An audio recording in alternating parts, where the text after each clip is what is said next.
So there's another creator here on TikTok. Her name is Steffi. She's been super fun to watch. She's doing this whole series where she's learning video games as an adult. She never played as a kid, and she's just kind of getting into it, diving headfirst into gaming as a hobby and as a sort of shared experience. And it's been super fun to watch her learn everything and kind of grow and figure stuff out.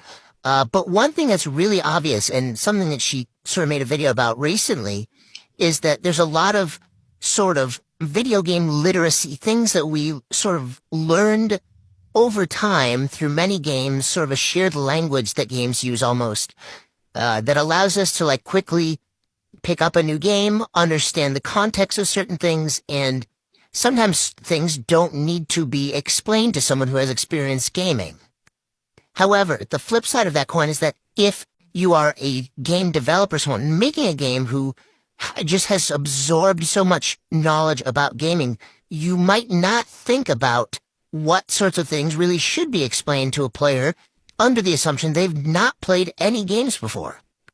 And Steffi made a video about she's finding that lots of games either don't have tutorials or the tutorials are not adequate to sort of teach her, someone who's totally new to games, how to play that game. And she's, asking people, how did you learn how to play your first games? And the comments are really interesting. People talk about, if you back in the physical game days, the NES, PlayStation, N64, that stuff, there's always a little physical book that came with the game that was like your instructions. And if you're ever not sure how to do something, you could always look it up in that book, and it would usually explain like the controls and some other stuff.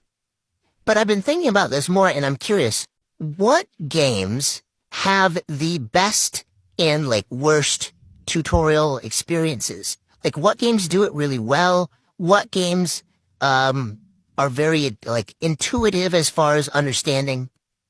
And what games are really terrible, or if not terrible, make a lot of assumptions about what you already know and don't try to explain things.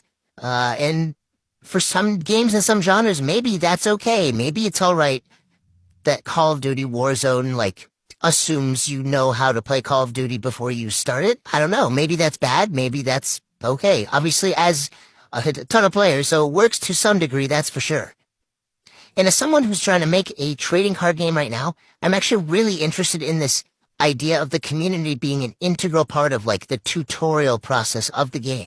Many people learn to play trading card games from a person in real life. And I have a theory that that's like really important to like the long-term